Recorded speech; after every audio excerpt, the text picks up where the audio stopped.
Everybody, this is Dream, and this is going to be the breakdown for the NASCAR truck race at Talladega today. This is a pretty interesting race. We have a lot of good options to pick around with. Now, Talladega races are notoriously crazy, especially the last few seasons, and so this race is going to be probably pretty crazy, lots of crashes, and also we definitely expect to see some of these truck drivers come from the back to near the front late in the race, and so you're gonna have to try to figure out how to manage the lineup in order to, maximize those things and just avoid the guys that get wrecked out, essentially. So with that said, I've just gone through all the drivers and I found the guys that have had the best luck at this particular track, and so I will be going through that. Obviously, on NASCAR, you get scoring bonuses for moving up in the race. So if you start 20th and you finish 10th, and you get 10 extra points for that. And of course, if you start 10th and you finish 20th, you actually lose 10 points. So that's a rough thing on NASCAR, but so you definitely like to find guys that are going to move up throughout the race. With that said, let's get into the trucks. I have 5 trucks above the Mendoza line of 83.33, which is what you need in order to, you need several trucks above that number and several below in order to make up a good lineup here on DraftKings. And so without further ado, let's get into those. The first guy is Parker Kligerman. Now, in 6 races here, he's had 3 top 5 finishes. However, he did wreck in the last 2, but he is pretty safe here because he's starting 21st. And if he can just hang around at the back for most of the race and then come to the front late in the race, then he'll have a really solid chance of having a good finish here in this particular truck race. And then Chandler Smith for Kyle Busch Motorsports. He's had he's been good in 2 races here, but he's only raced twice here, but he in the trucks at least, and he has had good starting position, he's had good finishing position, but his starting positions have been weaker than it is this time, and this is a tough place to start in the top 5 and get a really quality finish. But if you can afford him, and he's, you just need a $10,000 guy to fill out your lineup, then he would probably be the best option in that price range. Another guy though is Friesen that's in starting 18th, and he's in 5 races here. He's finished 4 of those better than the starting position he's starting today. His truck is really good at this track, but he is a little bit of a risk for a crash out because he has crashed out a few times here. But overall, he's a pretty solid option, especially due to starting position. Crafton is a guy that's starting 5th place. Now, obviously, his starting position is not ideal, but he's finished in the top 10 in 3 of the last 5 races here, and his truck is definitely capable of doing that again.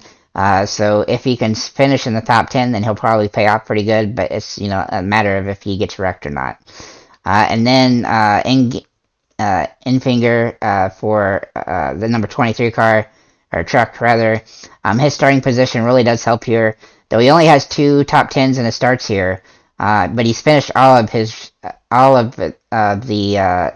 races here except for the first 2, and so I really look at him as a good option on this track. He's been pretty consistent here lately at actually finishing the race, and that is something that we need our drivers on our DFS team to do.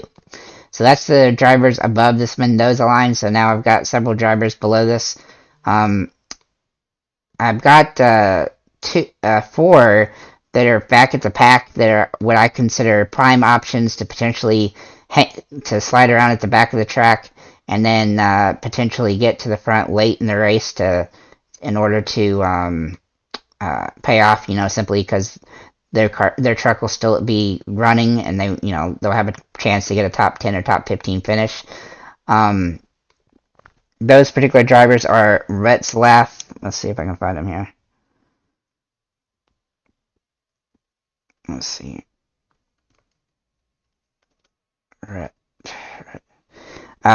He's starting 29th, which isn't quite as far back enough as I'd like, but he has been he does have some upside on this particular track. Now, he hasn't really raced any trucks yet this season, but I do think because of his position and price point, he has an okay situation. Timmy Hill's another guy that has been pretty successful at not crashing out of this race.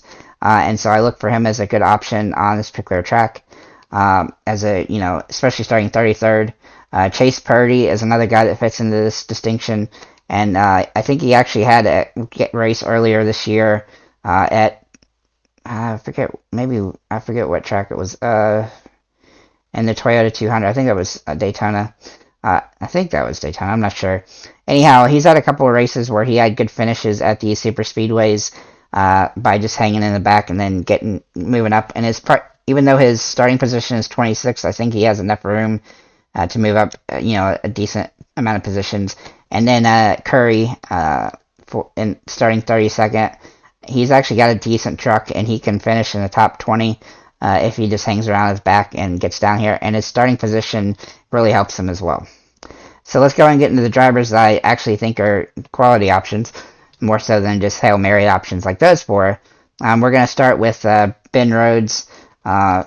Here, he has been a pretty solid four straight top 16 finishes at this particular track, and I think this will be another good spot for him to do that.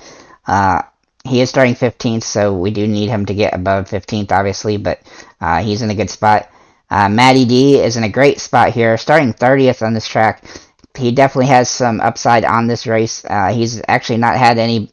He's only had a couple bad finishes this season, and so I really like him in this particular race here in order to pay off if you can avoid the wrecks and stuff like that. Then Tyler Ankrum, he is starting 20th. His starting position makes him pretty interesting here, but he is a little bit more robust. He's had some wrecks and stuff at this track, but overall he's a pretty interesting option here. Brett Holmes is starting 23rd, and he's in a good spot here. His start position gives him some upside, but he doesn't have as much upside as some of the other options on this particular track. Kaz Grala has only raced one race here, where he started 28th, and which is the same starting position today, and he also finished 9th in that track race. So he has a good. He's starting far enough back where he has some really. He's probably one of my favorite options to, move up from the back and stay pretty safe throughout the race. And then we're going to look at Howard, the starting 7th. Now this is obviously a super risky option. He has a really good car here, and he should have some opportunity to get a top 10 finish. But it's super risky based on his starting positions. And same for Jordan Anderson. His car is definitely truck. I don't know why I keep saying car. I just covered the Xfinity race, since I'm mixing up the trucks and cars. But anyway, he's had a really good race here in the past. He has 2 top 10s here in 5 races, and he's been pretty solid. Now, obviously, being in 9th place to start isn't ideal, but I think he's pretty decent here, and he's pretty inexpensive. I don't really recommend using Howard or Anderson too much, but if you need to have an alternate lineup where you're trying to kind of do a Hail Mary boom bust type situation, you can go with those guys. With that said, I think this is overall a pretty good race. I think there's a fairly good amount of value here. In fact, there's a lot of good value here. It's just a matter of how you're going to fit your lineup together in order to maximize the potential here. I really didn't like a lot of the top price guys because of the starting positions, and this racetrack causes tons of crashes, so I just don't expect too many of those guys to be able to stay at the front throughout the entire race. So with that said, thank you guys for liking, commenting, subscribing. If you have any comments or questions about any of the drivers, feel free to leave them below, and have a nice day, guys.